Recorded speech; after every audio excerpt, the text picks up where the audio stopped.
The Trudeau Liberals are at it again. Just like the veterans of Canada. Yeah, sorry, we just don't have any money to give. Yeah, we're all shelled out, right?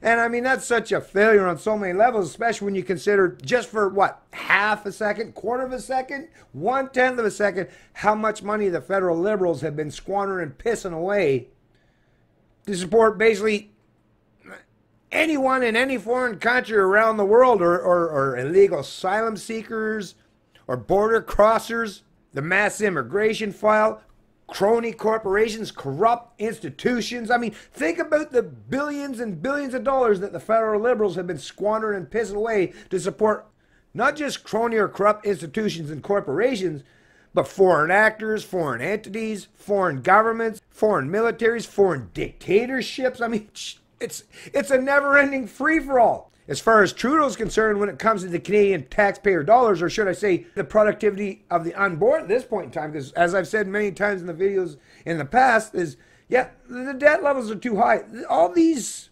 initiatives where the federal government is squandering and spending money like it's going to style, it's because it's not anyone that's alive today that's going to pay for it. So it's really easy to economically enslave the unborn, because guess what? They're not going to stand up in opposition or vote against you. So the Trudeau Liberals and his lackeys realize that. That's why they seem to be more than comfortable to double down on the massive increase of debts and deficits that seem to go on forever. What are they saying? Up to 2040, like 20 plus years of just nothing but debts and deficits. And that's just the increase. We're not even talking about even stopping or reversing course at this point in time. And that's already 20 plus years out. Already, like I say, another whole generation is going to be economically enslaved to pay for the bullshit in the here and now. And like I said, the Trudeau Liberals, I don't know what it is, they seem to really hate old stock Canadians, don't they? Like the existing Canadians that have been here for a long time, maybe for multiple generations. No, it's not about, whether you're white or whatever. But the people that have been here, the tax slaves, the wage serfs, the productive class. Like I say, I don't care what your color is, what your background, but the Trudeau Liberals definitely want to plunder your income, your kids' income, your grandkids' income, and maybe even your great-grandkids' income to pay for their virtue signaling around the world or their SJW initiatives or endeavors. But hey, when it comes to like the veterans, the ones that are actually supposed to be the ones that protect Canada, right? Or the homeless people in this country, the ones that are truly at the very bottom rung as far as their economic prosperity. These are people that are living on the streets. But as far as the Trudeau Liberals are concerned, screw them. Headline out of CBC News, Ottawa. City's big request for federal homelessness funds denied. Ottawa will receive 1/10 of what it had hoped for. This being reported by Kate Porter, February 14th, 2019. The city of Ottawa has learned it will only get 1/10 of the annual $6.5 million boost it had hoped to receive under the federal government's updated homelessness strategy. 1/10 of $6.5 million, folks. That's $650,000 for those of you who are not very good at math. But come on, $650,000? Like, as far as when you're talking about federal government spending, anything that's less than $1 million, as far as the federal government's concerned, that's pocket change, right? But that's basically all they're throwing. Yeah, actually makes total sense, doesn't it? That actually perfectly aligns with what these elitist politicians in Ottawa are all about. They'd be the ones that would be walking by that homeless person, freezing to death, and throw them what? Oh yeah, there's no pennies really much in Canada anymore. So what? Throw them a nickel, right? Not even, hey, I can't waste $1 or a loonie, right? You don't want to waste a whole loonie on them. Here, I'll throw you a nickel and feel like I've done something good for the day. Well, that's basically in line with the same kind of mentality as what they're espousing in this article. Last year, the federal Liberals unveiled the pillar of their new strategy, which is aimed at cutting chronic homelessness by half in the coming decade. They promised cities $1.25 billion over the next 9 years, along with fewer restrictions on how the money could be spent.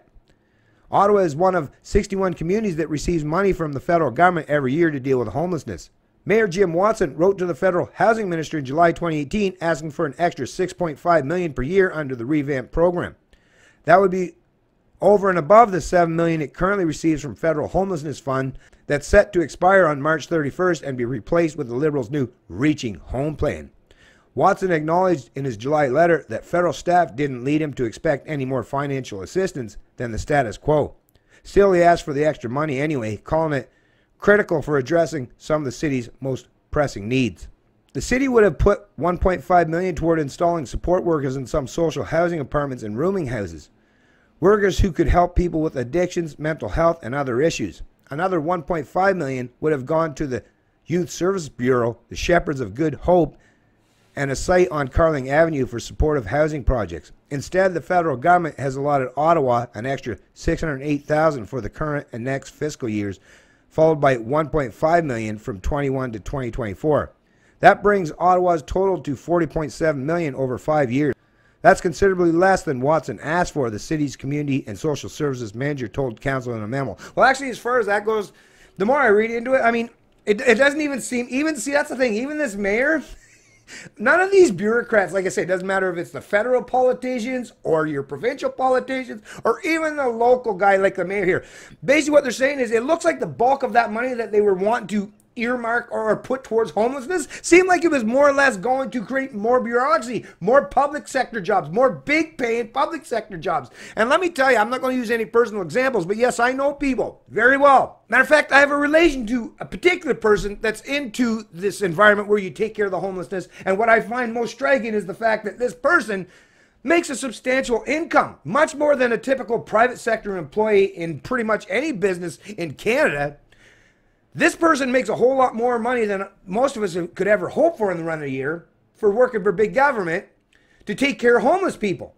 The homeless people get, like I say, scraps, but the people that are put in place to supposedly take care of them are treated like royalty and living like kings and queens, right? So actually, in one way, I'm kind of course, I don't want government squandering and pissing away a whole lot of money on creating more bureaucracy, but at the same time, yes, some money should be, I mean, if you're going to squander Canadian taxpayer money, I'm pretty sure they would prefer that it's going towards helping the homeless, especially when you're looking out there today and seeing the kind of conditions as far as like how cold it's been recently in Canada and all the snow, right? So come on, I mean, like to me, it just comes down to like if we're trying to pretend that we have care and compassion towards our fellow man or woman, shouldn't the first responsibility to the people that actually live in this country in the here and now, not foreigners, not immigrants, not asylum seekers, not migrants, not the UN, not foreign dictators, not oppressive regimes around the world, shouldn't it be the domestic population that gets priority? Well, not according to the federal Liberals.